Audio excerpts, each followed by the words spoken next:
Chapter 11, The Crisis of the Forest.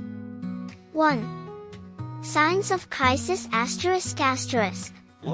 Under Chuotara's blessing, Kahu and his friends left the ancient dwelling and continued their journey. However, as they ventured deeper into the forest, they began to sense an ominous presence.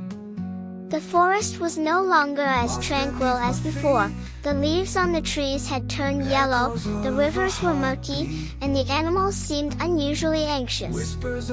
"What's happening here?" Pukiko asked, worried. "We need to investigate," Kahu said. "It seems the forest is under some sort of threat." They pressed on, observing many animals fleeing in all directions. Herds of deer ran panicked through the woods, birds took to the skies in terror, and everything pointed to something very unusual occurring. Kahu and his friends exchanged glances, knowing this would be a tough mission. Their steps grew more cautious, and every shadow and rustling of leaves heightened their alertness. Morepork used his sharp eyes to scan the surroundings, occasionally letting out low calls to warn of potential dangers. Tia flew around, using his intelligence and agility to search for possible clues. As they ventured deeper, the signs of abnormality became more apparent. They found unusual cracks in the bark of some trees, as if some force was eroding their life essence. Plants along the riverbanks were withered, and fish in the water swam lethargically, as if drained of energy.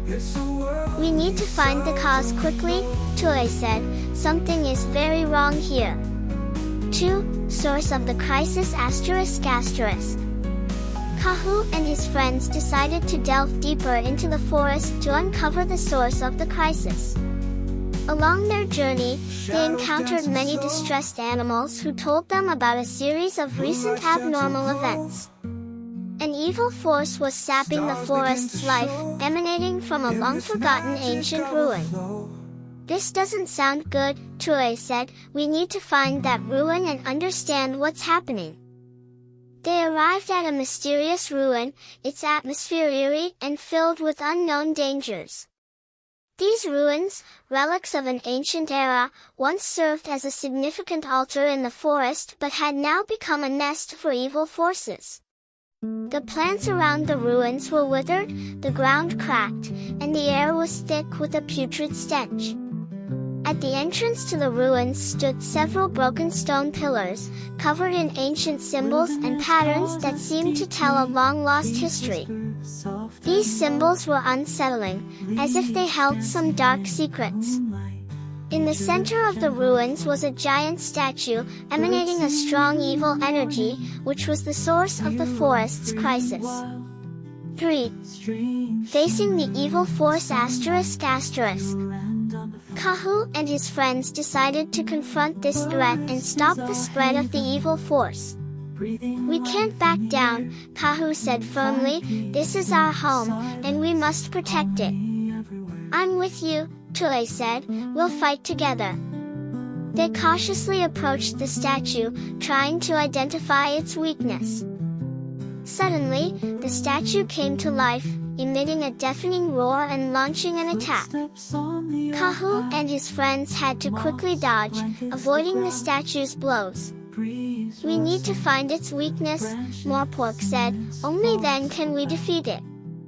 Kahu and his friends used their wisdom and courage to gradually approach the statue's core. They noticed that the statue's attacks had a pattern. Each time it attacked, there was a brief pause, which was their opportunity to strike. 4. A difficult battle asterisk. Facing the massive evil statue, Kahu and his friends engaged in a tough battle. The statue's fierce attacks made them feel unprecedented pressure, but they did not back down. They used their wisdom and courage, gradually closing in on the statue's core. In the battle, Pukiko's agility and bravery played a crucial role. He quickly dodged the statue's attacks, creating opportunities for Kahu and Tue to strike. Morepork guided their actions. with his deep wisdom, while Kia used his creativity to find ways to breach the statue's defenses. "We can't rely solely on strength," Morpork said. "We need to find its weak point." Kahu noticed that the statue's eyes seemed to be its weak spot. Every time it attacked, its eyes would briefly glow dimly. Kahu shared this discovery with his friends, and they decided to focus their attacks on the statue's eyes. "This is our chance!"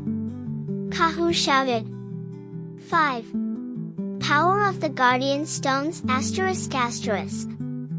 At a critical moment, Kahu and his friends united to use the power of the Guardian Stones.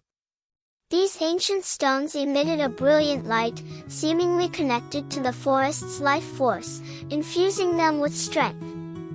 This power gave them an unprecedented sense of strength and courage, making their attacks more formidable, gradually breaking through the statue's defenses.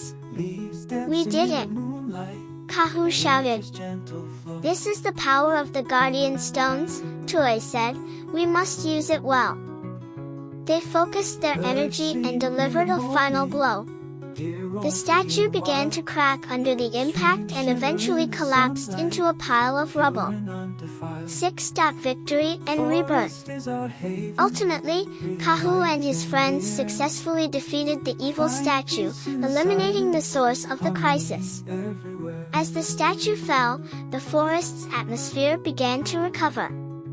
The trees' leaves turned green, the rivers became clear again, and the animals returned, restoring peace and tranquility. "This is our victory," Kahu said. "We have protected our home." "This was a great battle," Morpork said. "We showed true courage and wisdom." They stood in the center of the forest, feeling the resilience of nature. Sunlight filtered through the leaves, warming and bringing hope to them.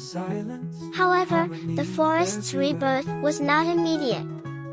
They discovered that although the evil force had been expelled, some areas still needed time to recover.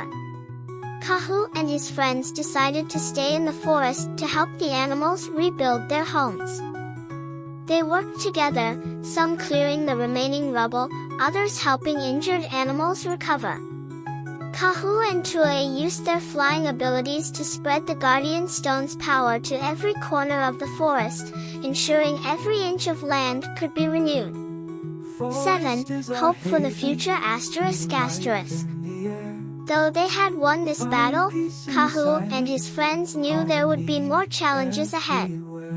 They must continue to protect this beautiful forest and ensure it faces no further threats. "We will always guard this place," Kahu said. "No matter how hard it gets, we will stand together."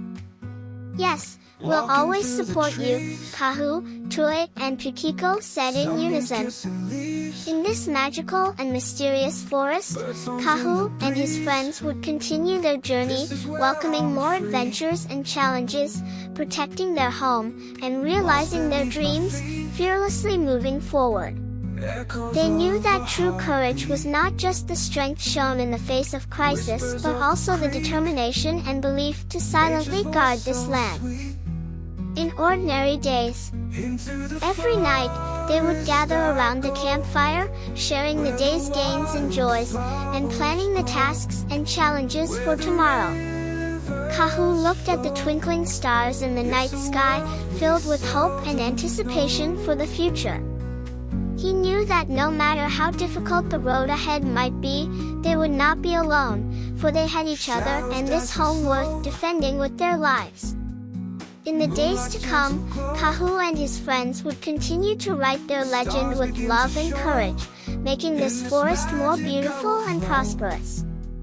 Their story would be passed down through generations, becoming an eternal memory of this land, inspiring more people to protect the home they love. Kahu silently vowed in his heart that no matter what difficulties and challenges he encountered, he would persevere, for this was his mission and his promise to this forest. Do you still like today's story? Want to know Kahu's adventure story? Please continue to follow and subscribe to my channel. Let's continue a new adventure chapter next time. Good night, dear baby, I hope you have a good dream.